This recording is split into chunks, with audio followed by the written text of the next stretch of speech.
Graça e paz, povo de Deus.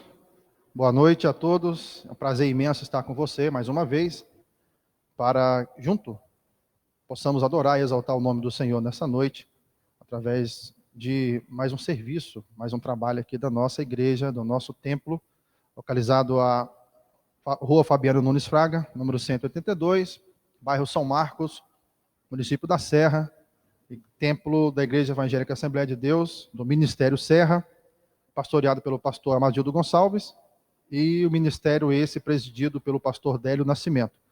É uma honra poder, mais uma vez, estar adentrando ao seu lar, poder estar juntamente contigo, para que nós possamos compartilhar essa noite um pouco diferente. Você pode estar percebendo, o púlpito não está aqui na minha frente, mas logo, logo vocês entenderão, por uma causa nobre, nós teremos um palestrante, conforme divulgado toda semana, divulgado nas nossas agendas semanais, na página da nossa igreja. Hoje o consultor e coach financeiro Rafael Noronha estará aqui conosco, já está aqui conosco, para nos dar alguns conselhos, dar algumas dicas preciosas, importantes, de como gerir as finanças. Parece um assunto tão simples, mas quando nós vamos para o dia a dia, vamos para a realidade do dia a dia, nós vemos que muitas e muitas famílias se encontram em dificuldade financeira e necessitam de aconselhamento. Por isso eu louvo a Deus pela vida do nosso pastor, que sabiamente teve essa visão, teve esse despertamento para cuidar da nossa vida financeira também, da área financeira. E nada melhor do que um consultor e um coach financeiro para nos auxiliar nesta difícil tarefa. Como sempre nós fazemos, eu gostaria de iniciar com você orando. Nós vamos orar, eu quero ser bem breve, não teremos louvor hoje, já vamos, após a oração, já convidarei diretamente o consultor e coach financeiro Rafael Noronha para nós iniciarmos já a nossa palestra. Oremos. Pai das luzes, graças te damos, Senhor. Primeiramente pelo dom da vida, pelo fôlego de vida, pela saúde que o Senhor tem nos dado, pela alegria que o Senhor tem nos dado, pelas dificuldades, pelas provações, pelas lutas, pelos tropeços, mas pelas tuas mãos estendidas e sempre nos levantando e nos colocando de pé. Eu louvo ao Senhor, ó Deus, pela vida desse telespectador, desse amigo, desse irmão, desse colega, que nos assiste, juntamente com todos os outros irmãos que estão acompanhando essa live nesta noite. Eu quero pedir ao Senhor, Deus, que venha abençoar o nosso amigo, consultor e coach financeiro Rafael Noronha. Usa-o, ó Deus, como um instrumento para que venha nos despertar quanto a essas verdades tão importantes e tão importantes mesmo para as nossas vidas, quanto é a educação financeira, a gestão financeira. Pai, seja conosco, abra o nosso entendimento, e que não fique somente no campo das ideias, mas que venhamos aplicá-la em nosso dia a dia. Em nome do teu Filho amado Jesus Cristo. Amém. Nós estamos transmitindo simultaneamente pela nossa página do Facebook e também pela nossa página no Instagram, e nós vamos combinar da seguinte forma. Rafael, eu tenho todo um cronograma a cumprir, e ao final dessa apresentação, ao final da sua palestra, a equipe de apoio estará ali, e nós estaremos recebendo as suas perguntas. Por favor, participem, interajam juntamente conosco, que será um prazer responder todas as suas perguntas. Pode ser que a sua pergunta seja similar à do colega, nós vamos juntar e consolidar em uma única pergunta, até para nós ganharmos tempo, mas a sua pergunta é importante. Pode parecer simples, mas a sua pergunta é importante. Não se intimide, por favor. Temos duas equipes, uma acompanhando o Instagram e a outra acompanhando o Facebook, para te atender. Combinado assim? Muito obrigado. Deus em Cristo abençoe sua vida. Rafael Noronha, venha para cá. Muito obrigado. Seja bem-vindo em nosso meio. Tenha liberdade. É um prazer tê-lo aqui conosco. Vamos lá.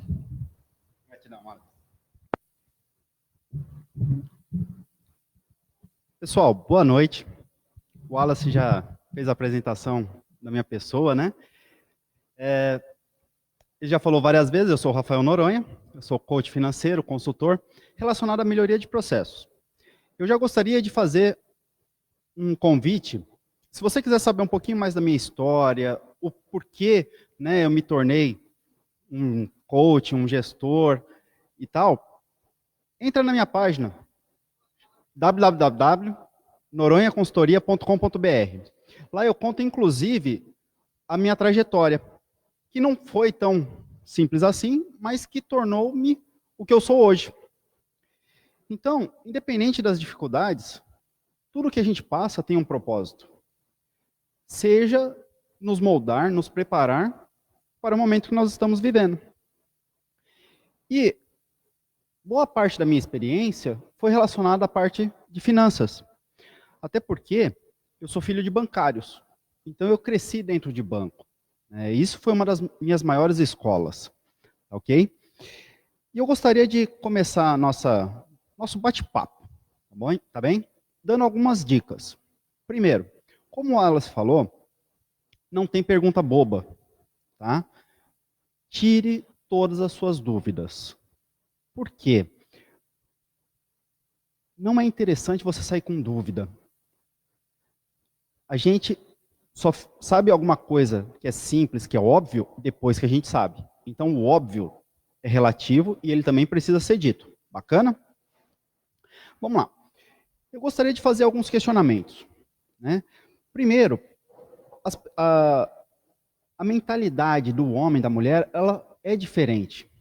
Eles pensam diferentes. E isso tem um viés muito científico. Existem 2 livros que eu acho fantástico. Um deles é Os Homens São de Marte e as Mulheres São de Vênus. E um outro que tem um título em português não tão bem traduzido, que é Por que os Homens Fazem Sexo e as Mulheres Fazem Amor. Esse livro, em inglês, diz: Por que os homens mentem e as mulheres não sabem ler mapas? Então, o título não foi tão bem traduzido, tá? Mas os 2 livros mostram que homens pensam diferente de mulheres. Normalmente, o homem é mais racional. Ele pensa em sobrevivência, em cuidar da família e, normalmente, ele é visto como provedor. As mulheres são vistas como mais emocionais e mais cuidadoras da família. Isso não é regra, isso não é 100% adequado, né? Tem pessoas diferentes, mas o que eu quero dizer que nós tomamos decisões baseadas no nosso estilo. E muitas vezes o gênero, o sexo da pessoa interfere nessa tomada de decisão. Não tem certo e errado, apenas as pessoas são diferentes. E é isso que às vezes dá pau nos relacionamentos. Por quê? As pessoas que pensam totalmente diferente estão juntas e não conseguem entrar num acordo. E aí vem o primeiro questionamento. Por que as pessoas se casam? Normalmente, as pessoas, de uma maneira geral, elas se juntam em prol, de forma a querer atingir um objetivo em comum. Isso é a definição de organizações. Seja uma empresa, seja uma família. As pessoas se juntam para atingir um objetivo em comum. Então, por que a família se junta? Um casal e tudo mais. Elas têm que ter um objetivo.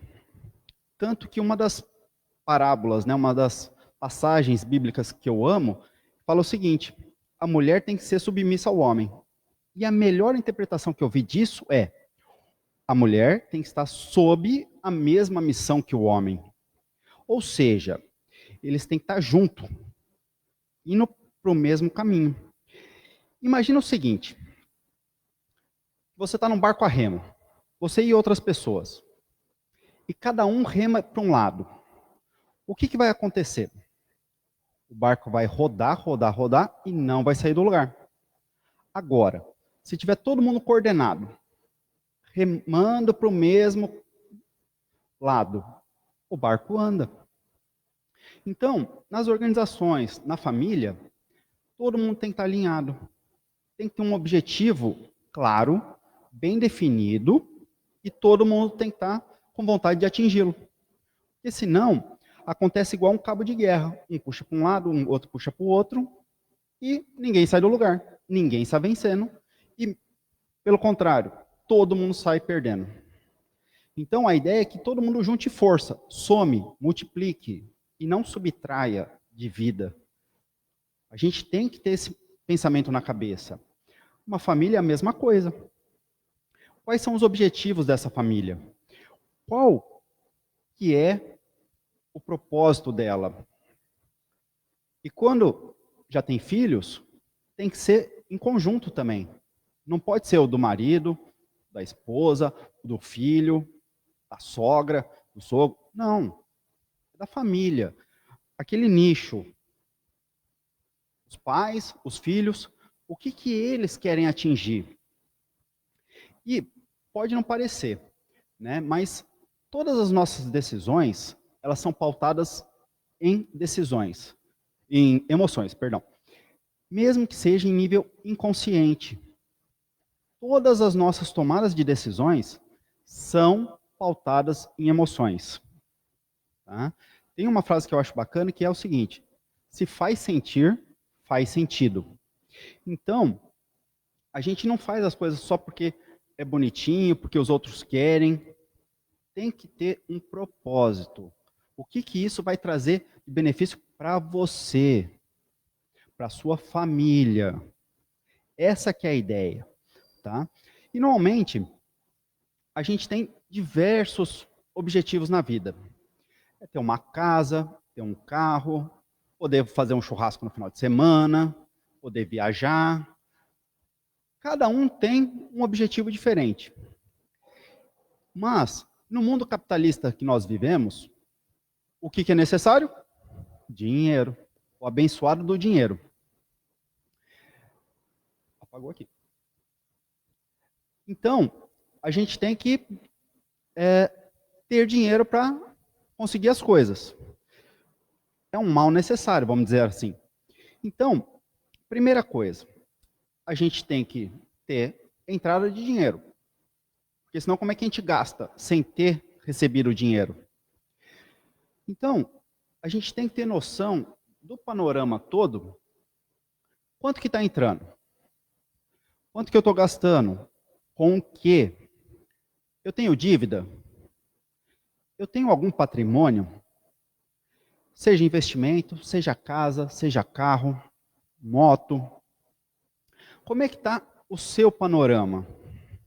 Você está ganhando menos do que está pagando?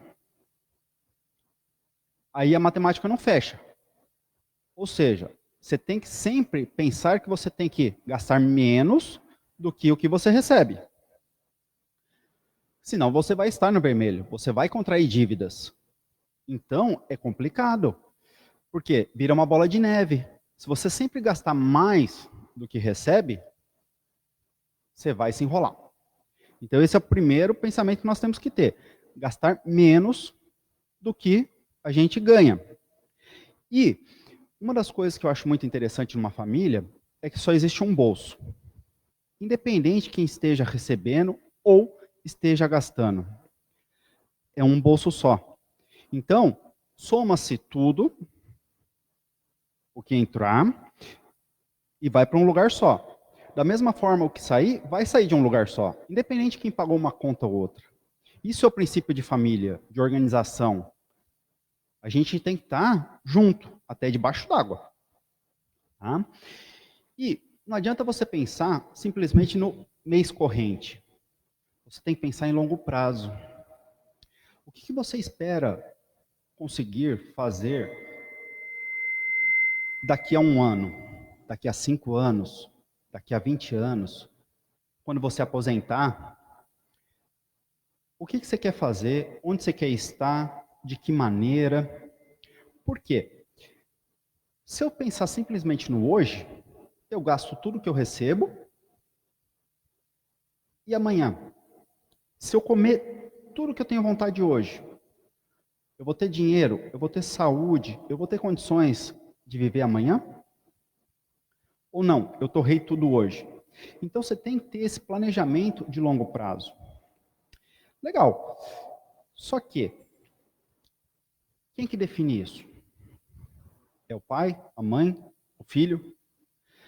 Vocês têm que pensar como família. O que você espera fazer hoje, amanhã? Eu quero fazer uma viagem para o exterior daqui 10 anos. Legal. Para eu atingir esse objetivo, o que eu preciso começar a fazer hoje? O quanto que eu preciso começar a economizar? Como que eu vou fazer para atingir esse objetivo? Esse é o princípio de planejamento. Primeiro, eu tenho que saber onde eu quero chegar. Eu tenho que ter prazo para isso. Tá? E saber como que eu vou fazer para atingir. Se hoje não está sobrando nenhum centavo no final do mês, você não consegue poupar nada, como que você vai fazer para fazer uma viagem daqui a 10 anos? Eu comentei que você precisa gastar menos do que você recebe, porque senão você vai estar no vermelho. O mínimo que tem que ser é pau a pau. Você pode, no máximo, gastar a mesma quantidade que você entra, senão você vai entrar em dívida. E existe uma relação que eu acho muito interessante, que fala o seguinte: você deve viver com 70% do que você ganha. Então, se você ganha R$ 1.000 por mês, na família toda, os gastos deveriam ser, no máximo, R$ 700. Por que isso daí? O que eu faria com os R$ 300? Eu gosto de separar os 30% restante de 3 maneiras, 3 partes iguais, 10% para cada uma delas. Uma é aquele dinheiro para dor de barriga, para as emergências. Às vezes fica doente, às vezes tem um acidente. Então você guarda esse dinheiro para essas emergências. Outros 10% você deixa para alguma coisa de médio prazo. Por exemplo, uma viagem, você querer trocar de carro, comprar uma roupa, talvez. E os outros 10% você deixa pensando na sua aposentadoria, quando você já não trabalhar mais.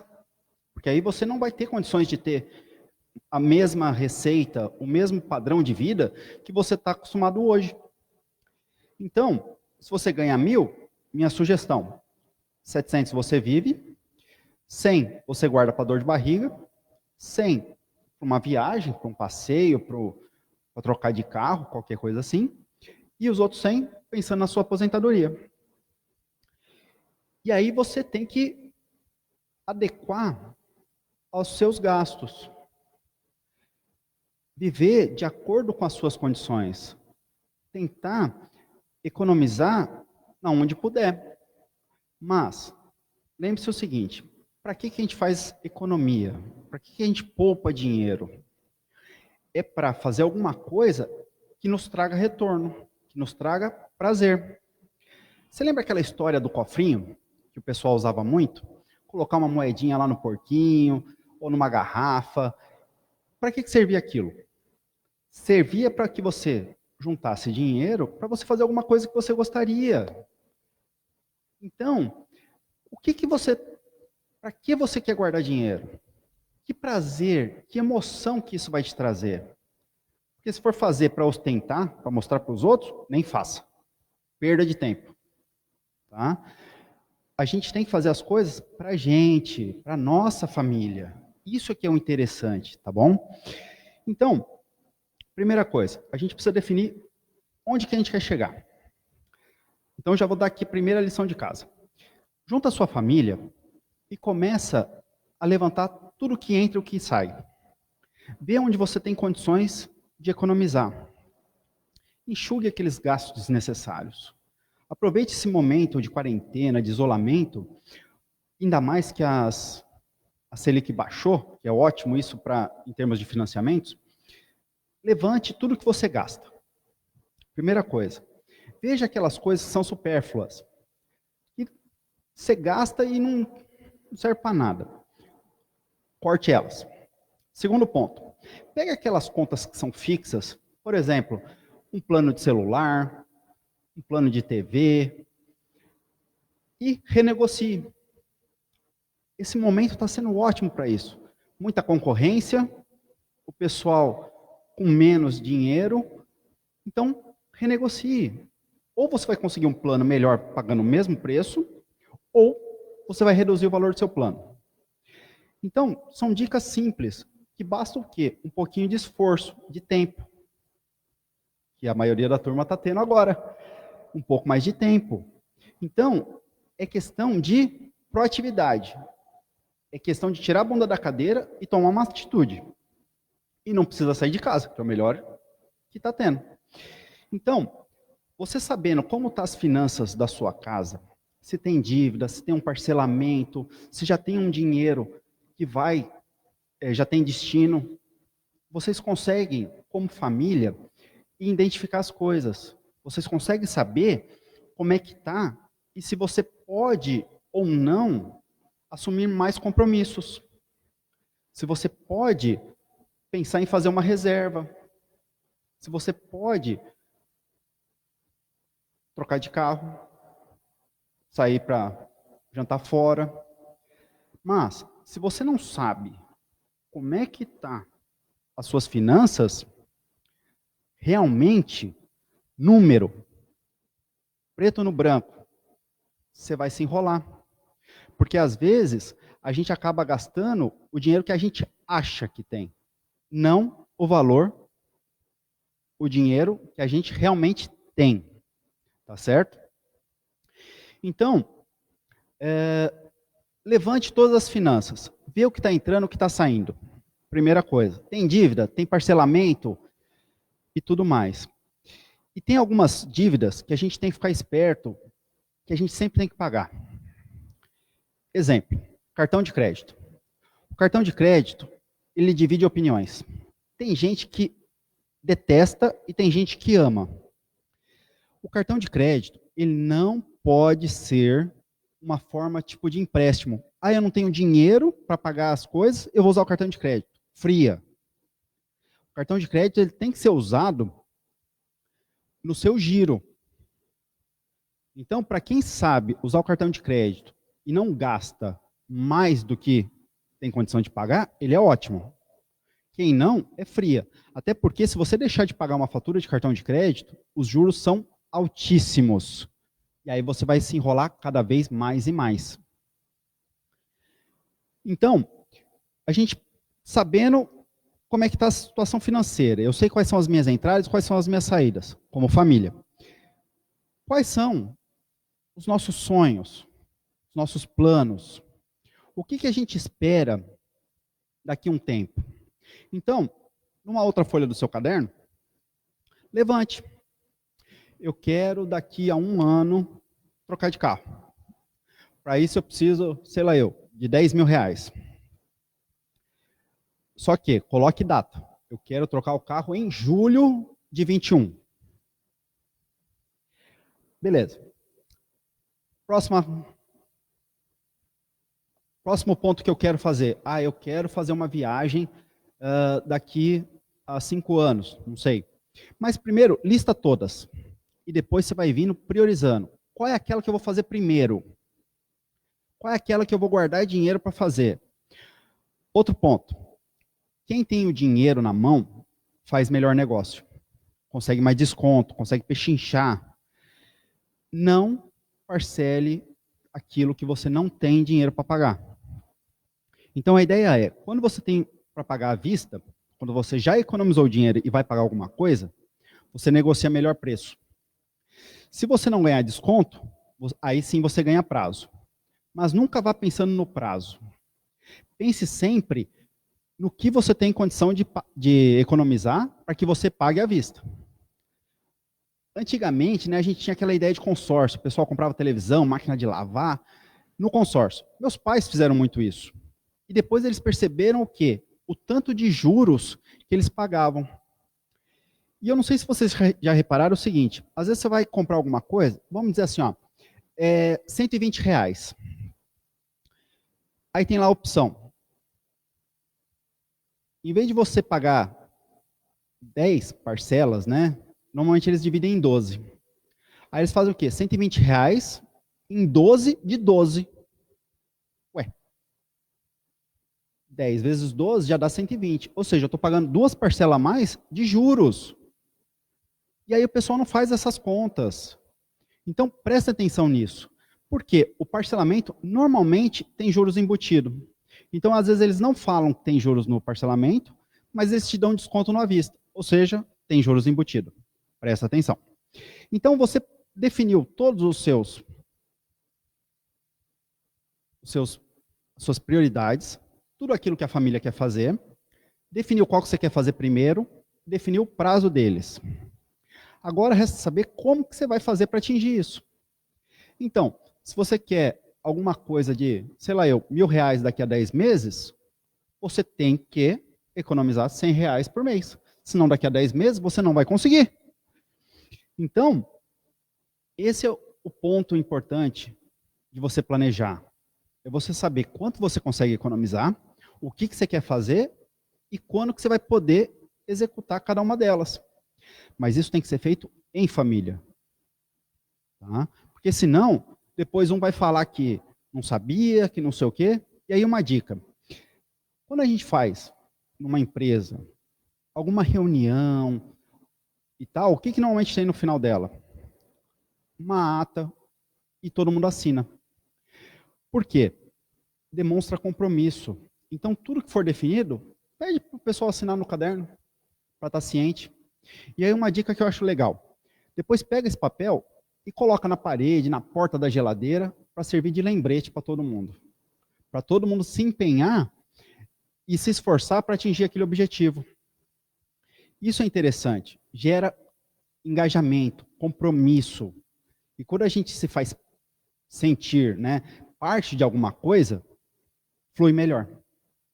Então são essas algumas dicas de planejamento. Outra coisa. Dívidas. É inadmissível você querer fazer alguma coisa, poupar dinheiro, se você tiver dívidas. Primeiro, quite as dívidas. Renegocie, tente pegar menores taxas de juros. Para quê? Para que você saia primeiro dessa enrascada, para depois você começar a poupar dinheiro. Ontem, reduziu-se a taxa Selic. O que significa isso? Tudo que está atrelado à renda fixa está ruim. Em que sentido? Em termos de investimento. Então, se for para investir, renda variável. Agora, com relação a pagar as contas, é a hora de renegociar e tentar taxas menores. Por quê? A taxa Selic é o que ela dita as regras do mercado. Inflação, financiamentos e tudo mais. Então, ela estando baixa, é a hora de você renegociar as dívidas, principalmente crédito imobiliário. Se alguém tem algum financiamento em caixa, outro banco e tal, de imóvel, é a hora de renegociar, porque vai baixar o valor do parcelamento. Então, a gente tem que jogar com a regra do jogo. Outra coisa que dá para fazer também, se você tem uma dívida, é muito comum você fazer guerra de preço com outros bancos. E outros bancos compram a sua dívida. E aí você consegue, normalmente, uma taxa menor e um prazo maior. Você consegue sair do sufoco. Porque, às vezes, você não necessariamente você precisa de prazo, de valor de parcela ou totalidade de prazo para pagar. Às vezes você quer um valor de parcela realmente menor para que você tenha fôlego. Então você paga um valor de parcela menor hoje, paga em mais vezes, mas você tem fôlego. E aí, conforme vai sobrando dinheiro, você vai quitando mais parcelas, para você sair o quanto antes da dívida. Então, fuja daqueles investimentos, daquelas despesas que não trazem retorno. Exemplo, carro. Carro é um péssimo investimento. Uma conta de padaria é que o carro ele custa em torno de R$ 2 por quilômetro rodado. Ele tem depreciação, tem consumo de combustível, tem manutenções, tem IPVA, tem seguro e os cambal. E normalmente a galera não põe isso aí na ponta do lápis. Acha que é só o combustível. E ele é um dos piores investimentos. Então, normalmente quem tem carro e não usa ele para trabalho, está pagando um conforto. Então a gente tem que ficar ligado nesse tipo de coisa. Outra, às vezes a gente não percebe, mas mercado. Os mercados têm uma variação de preço absurda. Então, tem que ficar esperto nas promoções, tem que acompanhar preço sim, porque aí você faz bons negócios. E isso, a diferença de centavo a centavo, é o que realmente compõe o seu orçamento, é onde você consegue poupar. Então a gente tem que pensar, sim, na parte de aumentar a nossa receita, mas principalmente em reduzir as nossas despesas. É onde está saindo o dinheiro. E a gente não percebe, mas é centavo a centavo que dá volume e a gente consegue depois tomar um sorvete, trocar de carro, viajar e tudo mais. Essa é a grande sacada. Tá? A gente tem que gastar menos do que ganha. E lembra, eu comentei, 70%. Esse é o meu número mágico. E os especialistas falam o seguinte, que você deveria ter pelo menos 6 meses de despesas guardadas. Exemplo, a sua casa tem uma despesa, considerando tudo, tá? Sei lá, aluguel, água, luz, comida, farmácia, tudo, em torno de R$ 800. Estou chutando um número aqui. 6 vezes 8, 48. Então você deveria ter, no mínimo, R$ 4.800 guardado. Por quê?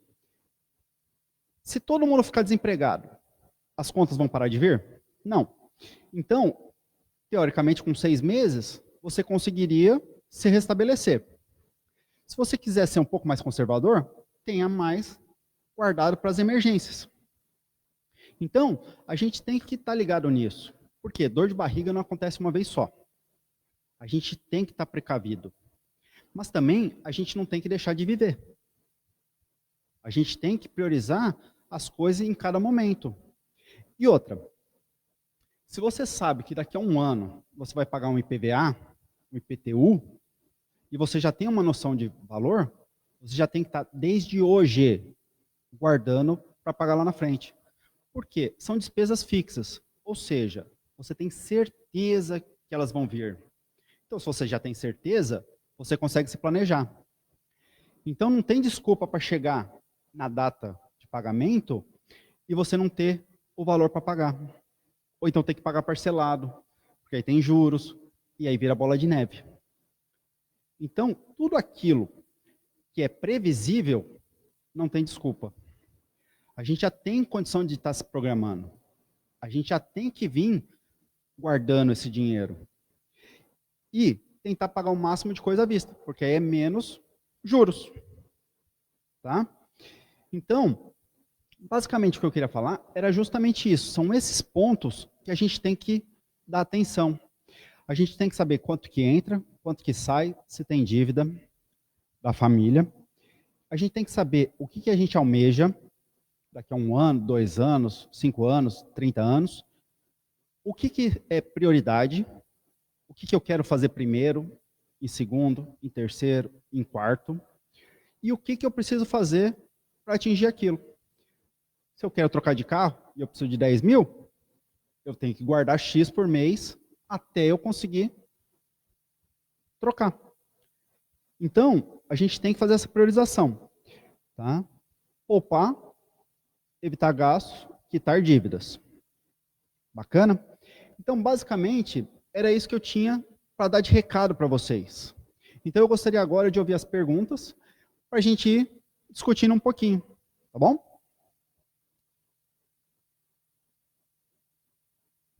Olha as perguntas do Face e do Instagram, Wallace.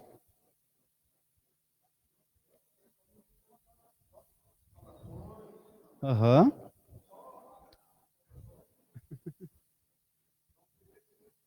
Tá certo. Bom, se não vier nenhuma pergunta, pessoal, eu gostaria de fazer um convite. Tá? Eu tenho um programa de 21 dias chamado Desperte Sua Mente Produtiva. Isso aí eu nem tinha falado com o Wallace, mas eu vou disponibilizar algumas vagas gratuitas. Então, depois, entre em contato comigo ou com o Wallace, que eu vou disponibilizar algumas vagas gratuitas. Para despertar um pouco o olhar para aquelas atividades rotineiras e que você consiga poupar tempo e dinheiro, que são os ativos, né, principalmente o tempo, mais importantes que nós temos na atualidade. Então, algumas vagas gratuitas, está lá disponível, tá? E se não, também, independente de qualquer coisa, eu sou consultor, sou coach financeiro. Se precisar dos meus serviços, pode entrar pelo site lá, noronhaconsultoria.com.br, e pegar algumas informações, tá? Eu trabalho de uma maneira que eu não fico pensando muito em receita de bolo. Eu não acredito nisso. Eu não acredito que tenha fórmula mágica, nada. Eu acredito que tudo deve ser avaliado, feito um diagnóstico, e a gente desenvolve soluções personalizadas. Por quê? Cada caso é um caso. Cada pessoa pensa de uma maneira diferente. Então não adianta você querer vender uma coisa formatada, enlatada, que pode funcionar para um e não necessariamente para o outro. Então, eu parto desse princípio. Comigo não tem nada formatado. O que tem é o quê? Experiência, técnica, e aí a gente desenvolve a melhor forma de acordo com a necessidade. Tá legal?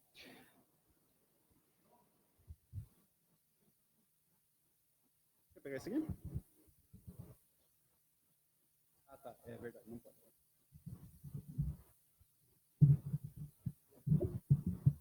Só um minutinho, pessoal. O pastor Wallace vai dar uma palavra. Ele que traduz isso para castelhano.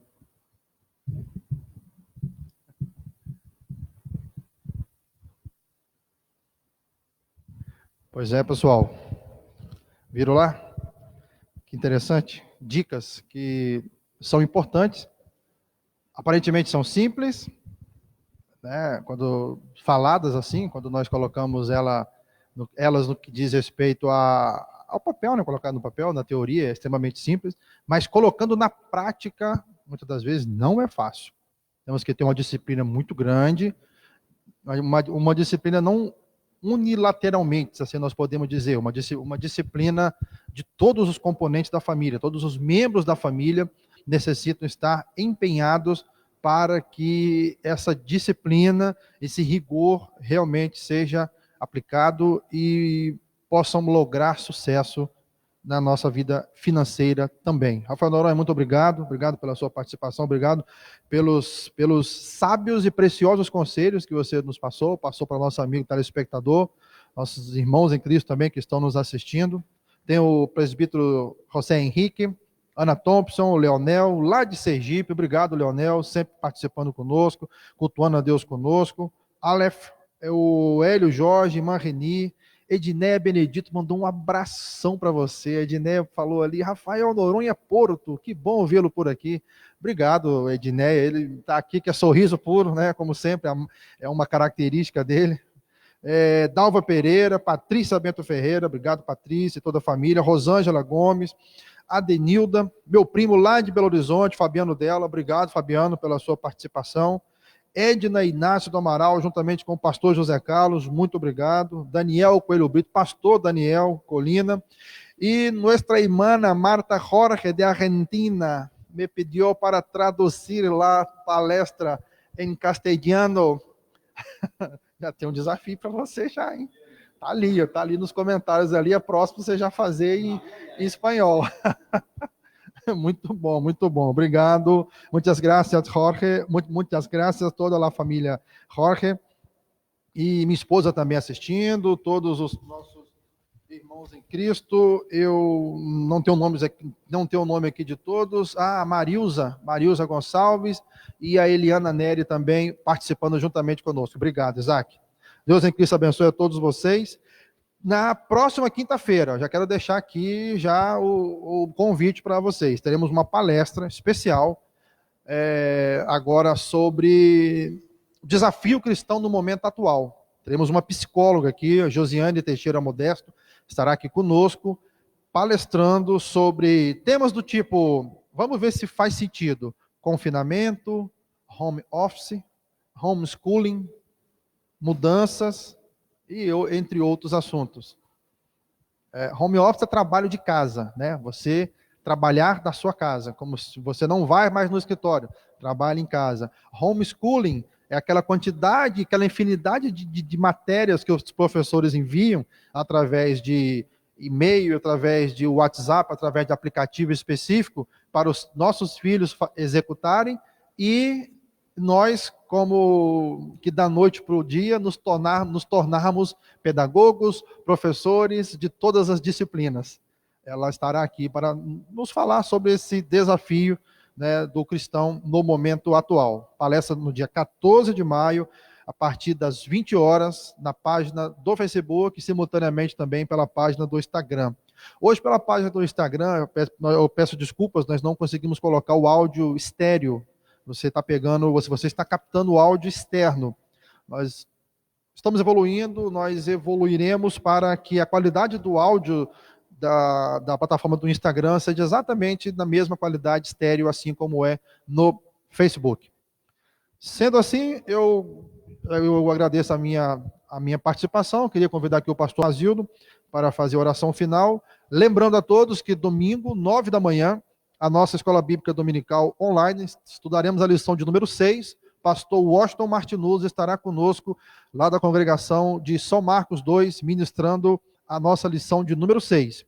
E à noite, a partir das 17 horas, fala noite, mas é porque o culto, chamado culto noturno, a partir das 17 horas, final da tarde, início da noite, o grande culto de louvor e adoração ao Senhor.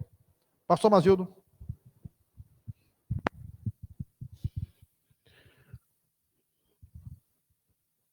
Queremos saudar a todos com a paz do Senhor, agradecido por mais este momento especial que Deus nos concede. Agradecemos também ao nosso irmão Noronha, que nos trouxe aí esta palestra importante, e ele vai estar à disposição para responder outras perguntas por e-mail, no Zap. Aí o auxílio aí o pastor Wallace estará dando. Vamos estar orando, os avisos já foram dados, vamos estar orando para o encerramento, agradecendo a Deus por tudo que Ele tem nos concedido, e aí já se aproxima um final de semana, que Deus venha abençoar a vida de cada um. Estaremos orando em favor de Francisco Quirino, estaremos apresentando a vida dele nas mãos do Senhor. Irmã Geni, a mãe do nosso irmão Geucimar, estaremos orando por ela também. Ela está melhor, viu, irmãos? Vamos continuar orando. Senhor, nós te agradecemos por esse importante momento. Queremos te dar graça pela vida de cada um que aqui estiveram. Abençoe a vida daqueles teus filhos que estão enfermos também. Irmã Geni, Francisco Quirino, os demais que os nomes não estão aqui, mas que sejam visitados nesta noite através dessa oração, clamor que estamos fazendo. Deus, estamos nos aproximando de mais um final de semana, que assim o Senhor venha abençoar a família do Senhor, o povo do Senhor. Estendemos esta oração a todos quantos estão ouvindo e também aos seus familiares. Rogamos agora, Deus, que iremos encerrar, que nos leve em paz aos nossos lares. Te agradecemos em nome de Jesus. Amém. Nós estaremos ministrando uma bênção e eu convido você para receber esta bênção. O amor de Deus, a graça de nosso Senhor e Salvador Jesus Cristo, a consolação do Espírito Santo, seja com todos que aguardam a vinda do Senhor e todos digam amém. Deus abençoe.